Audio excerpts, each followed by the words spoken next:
Dans la précédente vidéo, on avait quitté Tokyo pour se rendre sur la côte nord du Japon, dans la ville de Kanazawa, dans laquelle on a pu visiter des magnifiques jardins et le château, avant de se rendre dans le village de Shirakawago pour visiter au milieu des montagnes ce petit village assez typique. Puis on s'est rendu à Dakayama, visiter la ville avec les petites maisons typiques, le village folklorique, avant de se rendre dans la ville de Ida, avec les couleurs de l'automne qui commençaient à apparaître. Maintenant, on va regagner la civilisation en se rendant à Kyoto, l'ancienne capitale du Japon.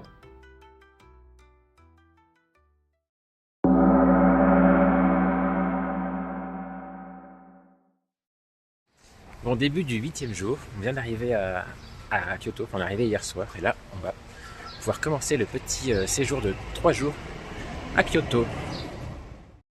Pour commencer, on se rend à pied depuis notre auberge de jeunesse au Kyoto Gyoen, qui est en fait un immense parc au cœur de Kyoto, dans lequel notamment on trouve le palais impérial, mais aussi pas mal de petits autres bâtiments impériaux, des jardins, des arbres. C'est vraiment un immense poumon vert au milieu de Kyoto.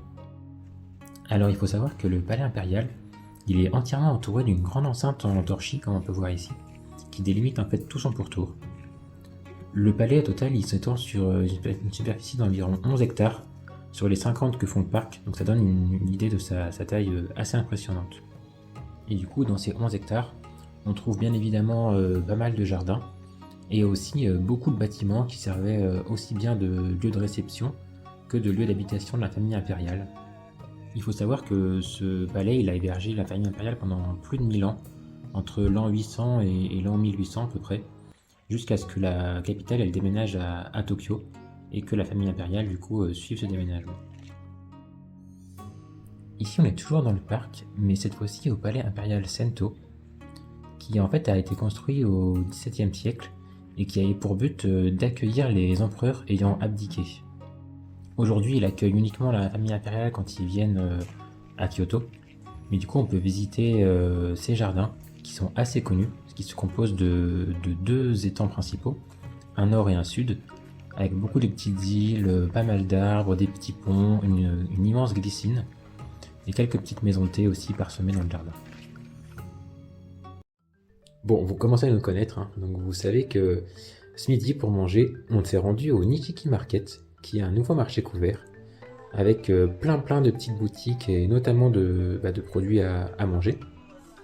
Donc il y a vraiment un choix énorme, donc nous on a décidé de manger quelques petits gyoza, puis une spécialité, donc en principe d'Osaka, mais qu'on a quand même trouvé ici, qui sont les takoyaki, qui est en fait une espèce de petite boulette avec plusieurs goûts différents. Nous on avait choisi oignon, poisson fumé et poulpe, il me semble de mémoire, donc très sympathique. Bon, on poursuit notre visite. Bon, j'ai Nathan qui fait le zouave derrière, donc il me fait rigoler. Mais on poursuit notre visite des petites résidences impériales avec le château de Nijo. Avant de continuer, je pense que c'est important de faire un petit focus sur les grandes périodes du Japon pour que vous puissiez mieux vous repérer dans les différentes périodes qu'on traverse. Bon, on commence par la préhistoire, du coup, où en fait c'est là où on a les premières traces d'activité humaine et où il y a eu les premiers villages structurés qui sont apparus. Après, on a l'Antiquité japonaise jusqu'en 710, où c'est là en fait où le bouddhisme a été introduit. D'ailleurs, c'est pendant cette période qu'on trouve les premières traces du sanctuaire de Kamigamo Jinja, qu'on verra dans la suite de la vidéo. On poursuit ensuite avec les époques impériales classiques jusqu'à la fin du XIIe siècle, où en fait c'est là où on a fixé la première capitale, donc au début à Nara, puis rapidement à Kyoto, avec le palais impérial de Kyoto qu'on a visité. Ensuite on a le Moyen-Âge féodal, où là en fait c'est une période qui est assez militaire. Le pouvoir militaire il est très dominant par rapport à l'empereur, où l'empereur il a juste un rôle symbolique. C'est les shoguns qui dirigent le pays. Et c'est pendant cette période que les principaux châteaux ont été construits, notamment le château de Kanazawa qu'on a pu voir dans la précédente vidéo. La construction du château de Nijo, là qu'on s'apprête justement à visiter, elle marque la transition avec la période Edo, qui est une période beaucoup plus calme, de paix et surtout d'isolement du pays. Et enfin, vers la fin du 19e siècle, on a la réouverture au monde et la modernisation très rapide du pays, avec notamment aujourd'hui les défis démographiques et technologiques qu'on connaît actuellement. Bon, du coup, on reste dans le même secteur parce que le château de Nijō il se situe juste à côté du palais impérial et il a été construit de base pour être la résidence en fait des premiers shoguns, même si finalement il n'a pas été si utilisé que ça. En fait, il est situé au milieu d'un immense parc qui est lui-même constitué de plusieurs petits jardins avec différents styles, du japonais à l'occidental. Et tout autour, en fait, on a des très grandes douves avec des murs en pierre, avec un petit caractère quand même assez défensif qu'on n'avait pas vu du coup jusqu'à aujourd'hui. Et du coup, le château en lui-même, il est situé au milieu de ce parc, encore sur une nouvelle île. Bon, évidemment, les photos sont encore une fois interdites, mais en fait, c'est une succession de plusieurs pavillons avec des grandes salles, des tatamis, des fresques peintes sur les murs. Et c'est une richesse du coup qu'on retrouve aussi à l'extérieur parce que les bâtiments sont vraiment très richement sculptés et décorés, avec pas mal du coup, de sculptures sur le bois, sur les différentes portes, des dorures, et tout ça peint avec des couleurs magnifiques. Petite escale au Kinkakuji Temple, qu'on a réussi à caler dans le planning, qui est juste en face. Bon, je pense que vous avez pu le voir juste avant, en fait, ce temple il est hyper touristique. Mais bon, on comprend pourquoi quand on voit la beauté de cette petite pagode posée sur l'étang qui est recouverte de feuilles d'or. D'ailleurs, si vous nous avez suivis depuis le début, vous commencez à comprendre comment les temples bouddhistes sont entretenus entre déjà l'entrée payante, les nombreuses boutiques qu'on peut trouver dans l'enceinte du temple, et aussi les innombrables lieux de donation comme celui-ci là qu'on avait dans ce temple. Ça nous a particulièrement marqué ici.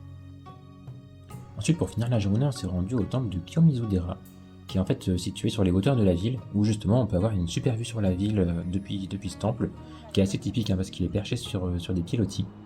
Bon, nous on y a été le soir, donc les vidéos donnent pas grand chose, je vais vous mettre des photos à la place. Mais bon, on s'est promis de revenir ici lors d'un prochain voyage pour pouvoir l'observer de jour et voir la vue sur Kyoto. Par contre, ce qui était vraiment sympa à faire après, c'est toutes les petites rues commerçantes qu'il y a juste au pied de ce temple pour regagner le centre de Kyoto, avec plein de petites maisons en bois et des petites boutiques vraiment sympathiques à faire de nuit.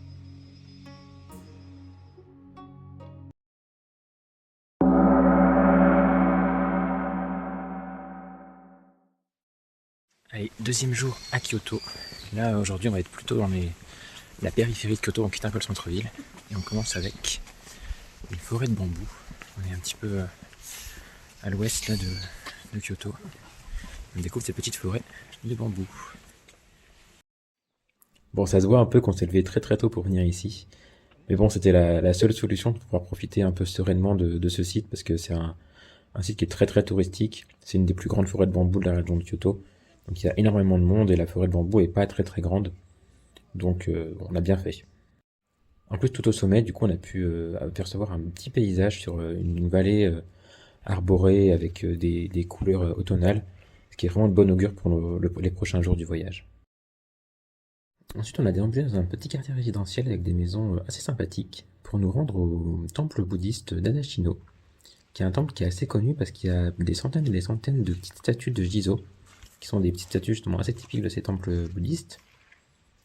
Et en plus, dans ce temple, il y avait une petite forêt de bambou, donc on a profité pour visiter, avec un cimetière bouddhiste caché au milieu de cette forêt de bambou. On poursuit avec le temple de Ryoanji, qui est un temple zen en fait, qu'on a pu visiter, avec ses magnifiques fresques sur les murs, et surtout le très grand jardin zen qu'il y a juste en face, qui est considéré comme un des plus beaux jardins zen du Japon. Comme son nom l'indique, du coup, le jardin zen appelle à l'apaisement, à la quiétude, chose qu'on a pu faire grâce au calme du lieu. Ou pas d'ailleurs.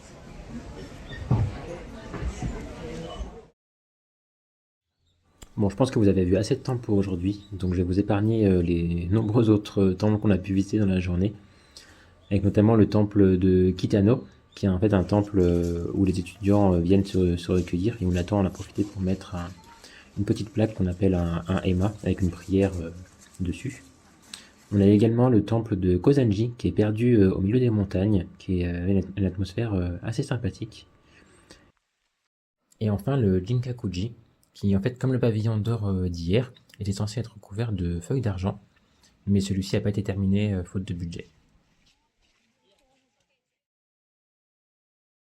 On termine cette journée en déambulant le long du chemin de la philosophie, qui en fait longe tout un petit canal avec des dizaines de cerisiers, tout du long. On décide aussi de s'arrêter un petit peu pour prendre un petit thé et un petit gâteau dans un café trop mignon, juste à côté du canal, pour bien clôturer la journée.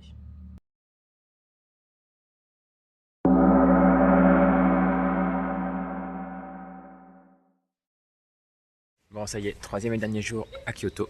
On attaque très tôt le matin avec le sanctuaire de Fushimi Inari, qui est juste derrière. C'est un grand sanctuaire avec plein de torii, des statues de renards qu'on va pouvoir aller visiter. Ce sanctuaire, il a été fondé il y a plus de 1300 ans en l'honneur de Inari, qui est en fait la divinité du riz, de la prospérité et du succès dans les affaires.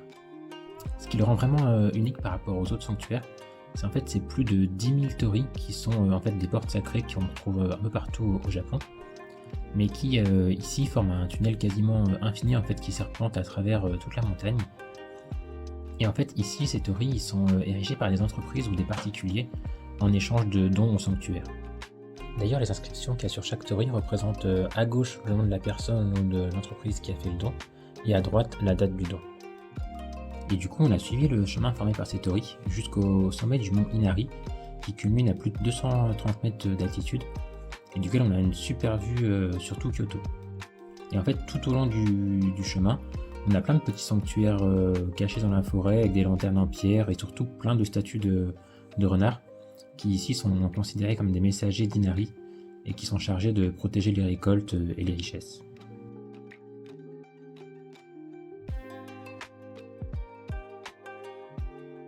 On poursuit ensuite là avec le temple bouddhiste Tohoji. On a déjà visité deux grands pavillons comme on a derrière.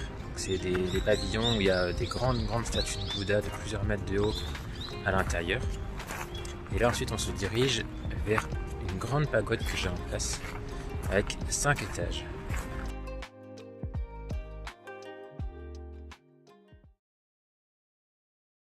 Après ces deux lieux assez touristiques, du coup on a décidé de quitter un peu la foule pour profiter de notre dernier après-midi à Kyoto, en se perdant un peu dans les différents quartiers qu'on n'avait pas encore visités.